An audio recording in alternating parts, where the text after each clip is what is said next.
going on, guys? That's not how I start videos. Golly gosh. Hello everybody. I just wanted to try something different today to try to, stimulate my creative juices, because I've honestly been having a tough time coming up with ideas for videos lately. I'm not sure why. I'm usually okay, but the old idea fountain is bone dry. Unlike this butt. Okay. If there's anything real specific that you guys would like to see, yeah, drop me a line and let me know. That would be great. Because I don't have any ideas other than just a moment.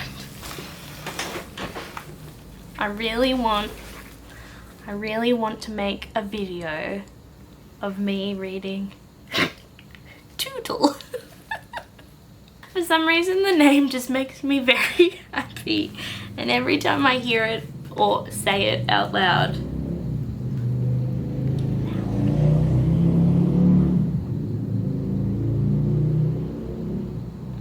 I'm getting so sick of how loud it is outside my window. I just want to film. Why is that so difficult? What was I saying? I was talking about Tootle, which is legitimately the greatest book of all time. And I don't think I'm overselling it here. I love this book. It's probably one of my favorite kids' books. So yeah, if you want to see me read Tootle, let me know. Or if there's anything else you'd like to see. Just as an FYI, I'm probably going to read Tootle. So, this week we are reading... I never know what chapter we're up to. 5. Okay, this week we're reading chapter 5 of Littleland. Everybody get nice and cozy.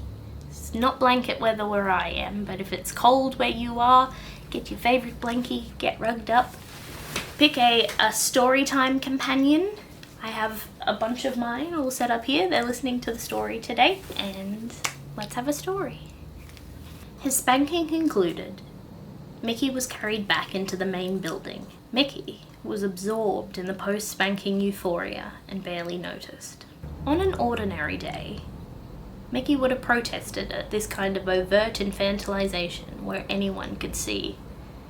As it was, Mickey dozed in his caregiver's arms, lost to feelings of little boyhood. Mickey was deposited in a warm bathtub, a fact which he only noticed when the warm ceramic came into contact with his equally warm backside. He gave a gentle yelp, which drew a lazy smile from the doctor. Mickey was bathed slowly and thoroughly. He was lifted from the tub and carried down the passage, wrapped in a fluffy white towel, his wet hair streaming down his back. Mickey stirred in protest as he registered the room they'd turned into. The doctor reached up inside the towel to deliver a sharp smack to Mickey's backside, and, though dreading what was to come, he ceased his wriggling. "Hush, little boy," said the doctor. "Nobody will see you." Mickey was placed upon the change table. Dr. Gilbert took both of his shoulders and gently guided the little boy backward to lie prone on the padded vinyl surface. "Are you going to behave for me, or do we need your mitten?" "No mittens, please, sir," said Mickey, nodding decisively despite his flushing cheeks. "I shall hold you to that, little one." Mickey's toes curled when the doctor gathered his feet into one massive paw and lifted them skyward, exposing his pink behind. Despite a deep and near all-encompassing desire to flee, Mickey remained still and submitted to Dr. Gilbert's ministrations. A heavily patterned diaper was unfolded and placed beneath him. The doctor knew that the clawing characters on the plastic only served to further humiliate his boy, and this was the very reason for the choice. Mickey let out a small groan, and the doctor chuckled indulgently.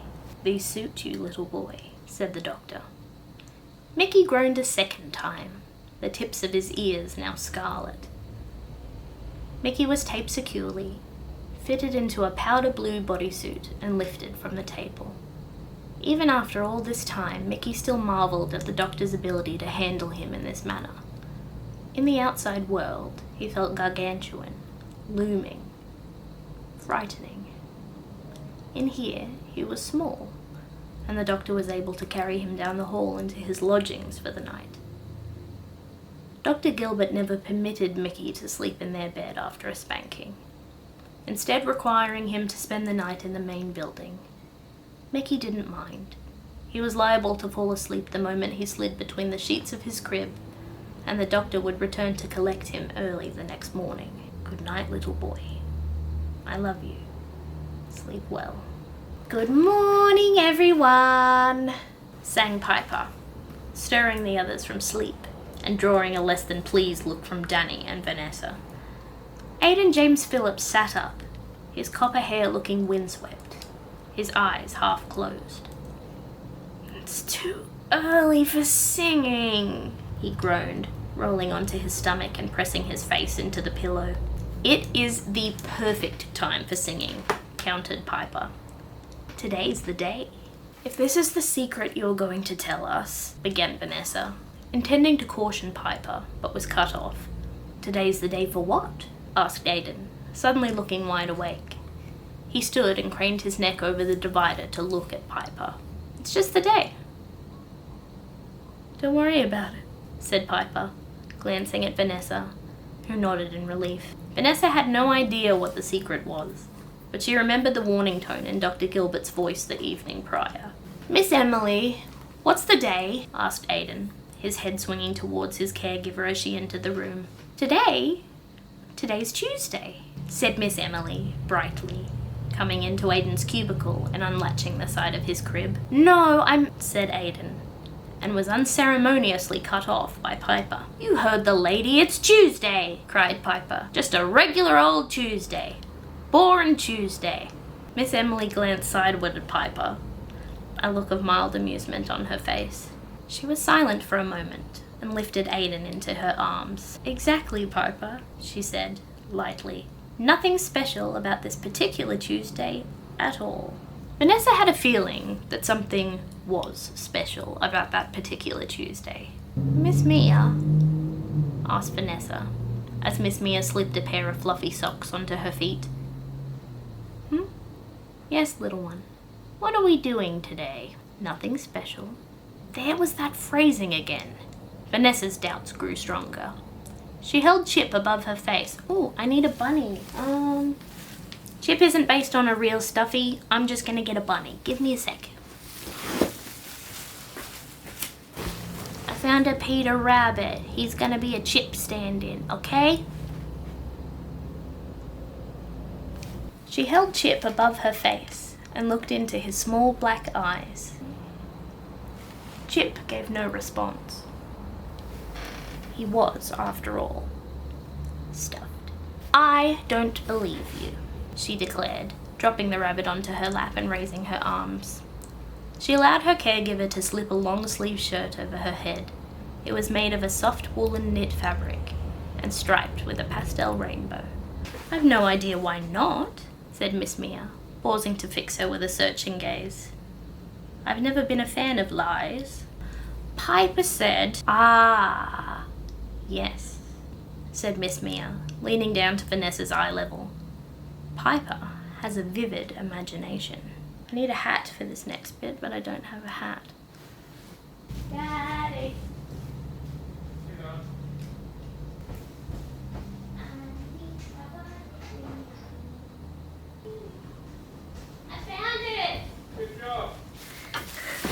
I found it! She punctuated that sentence with a knitted cap slipped onto the little girl's head. We're just wearing winter clothes for fun. We're certainly not going anywhere special today. Vanessa caught her reflection in the mirror across the room and was delighted to note that her woolen cap sported long, green bunny ears. She admired her reflection for a moment, comparing her new ears to those of her plush sleeping companion. Just then, the implication of Miss Mia's sentence hit her. I look weird without any hair. Somehow that's worse. My hair's not usually up when I wear this. Bunny hat, bunny hat. How do I wear a bunny hat? Just then, the The implication of Miss Mia's sentence hit her. Hey! She... Yowly now. What? Oh.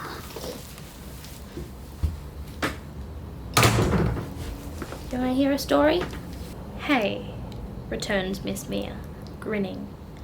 Vanessa was equally delighted to note that her outfit included a pair of pink fur-trimmed hiking boots, which Miss Mia slipped onto her feet and laced securely. This is driving me nuts, I'm taking it off. Does this mean I'm a good girl? Asked Vanessa. Why do you ask? You said only good little ones get to go to the mountain. I've no clue what you're talking about, honey, said Miss Mia, giving Vanessa a quick wink before lifting her from the changing pad. But yes, you are a very good girl. The atmosphere around the breakfast table fairly buzzed with excitement.